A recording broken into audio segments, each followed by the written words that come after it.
બોટાદ જિલ્લાના ગઢડા શહેર નજીક આવેલ આ ગૌશાળામાં બીમાર ઇજાગ્રસ્ત ગાયોની સેવા કરવામાં આવી રહી છે। હાલ જોઈએ તો અનેક સેવાકીય સંસ્થાઓ, ગૌશાળા ટ્રસ્ટ અને પાંજરાપોળ દ્વારા ગાયોની નિસ્વાર્થ ભાવે સેવા કરવામાં આવતી હોય છે। ખાસ કરીને શહેરો અને ગ્રામ્ય વિસ્તારમાં ઘણી ગાયો એવી હોય છે જે બીમાર, નિરાધાર, અપંગ, ઇજાગ્રસ્ત અથવા વૃદ્ધાવસ્થાના કારણે તકલીફમાં હોય છે।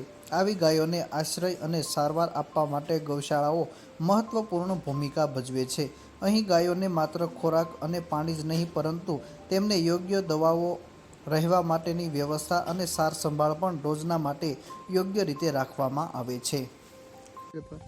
મારું નામ ચંદ્રકાંત સોલંકી, આજ શ્રી સોનલ જીવદિયા ગૌશાળા અને ચેરિટેબલ ટ્રસ્ટમાં સેવા આપું છું। આ સંસ્થાની નોંધણી કરી અને 6 વર્ષ થઈ ગયા। અમે 15-20 વર્ષથી સેવાકીય પ્રવૃત્તિ કરતા હતા। કોઈ પણનો કોલ બેક આવ્યો હોય તો સ્થળ ઉપર જઈને ત્યાં સ્થળ ઉપર પ્રાથમિક સારવાર આપીને એવી રીતે અમે સેવા આપતા હતા। તો અમને એવો વિચાર આવ્યો કે કોઈ એક સંસ્થાની નોંધણી કરાવી હોય તો એમાં સારી એવી સેવાકીય પ્રવૃત્તિમાં બધા જોડાય અને બધાનો સાથ સહકાર મળે, એટલા માટે આ ગૌશાળાની નોંધણી કરાવી અને અત્યારે આ નોંધણી કરી અને 6 વર્ષ થઈ ગયા। હાલમાં અમારી ગૌશાળામાં 100 થી 150 આળેગાળે જેવા બિનવારસી બીમાર બધા પશુઓ છે કે જેને એનો કોઈ આશરો નથી, એવા પશુ કે કોઈ એક્સિડન્ટ થયેલું હોય કે કોઈ કૂતરા વાસડુંને કાન ખાઈ ગયા હોય કે એવી હાલતમાં હોય ને એવા જ પશુ, એવા પશુની સારવાર કરવાની, અહીંયા લાવવાના, એની નીણ પાણીની વ્યવસ્થા કરવાની, એ રીતની અમે સેવા કરીએ છીએ।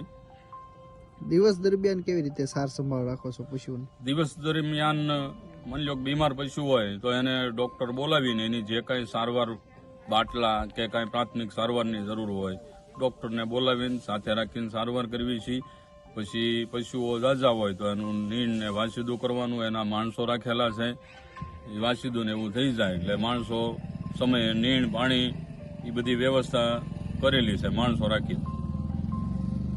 ગૌશાળા પાછળ જે ખર્ચ થાય છે તે કોણ ઉઠાવે છે? ગૌશાળા પાછળ જે ખર્ચ થાય છે તો એ અનુદાનથી હાલ્યા કરે છે કે માની લો કે ભાઈ તમને અમારી સેવા સારી લાગતી હોય તો તમારી જેવા બધા વડીલોના બધાના આશીર્વાદથી યોગદાન આવ્યા કરે છે અને ભગવાને અમને નિમિત્ત બનાવ્યા છે, એટલે ભગવાનના કાર્યમાં અમે બધા સહભાગી થાવી છીએ, સેવાનો લાભ લેવી છીએ। આ રીતે ભગવાનની કૃપાથી આ ગૌશાળા ચાલે છે। આ નોંધણી કરાવી અને 6 વર્ષ થઈ ગયા। 6 વર્ષથી અમારે કોઈને ફોન નથી કરવો પડ્યો કે આજે નીણ નથી, બરોબર? આટલી ભગવાનની દયાથી આ ગૌશાળા ચાલ્યા કરે છે, એટલી કૃપા છે કે આ બિનવારસી બીમારની ગૌશાળા ચલાવી છે ને એટલે અમને એવું લાગે છે કે ભગવાન આમાં કોઈ દી કઈ વિક્ષેપ નહીં આવવા દે કે તમે મૂંઝાતાની ગૌશાળા ચલાવો અને અમારો સહકાર તમારી ઉપર રહેશે। 125 જેવા બિનવારસી બીમાર પશુ હાલ છે।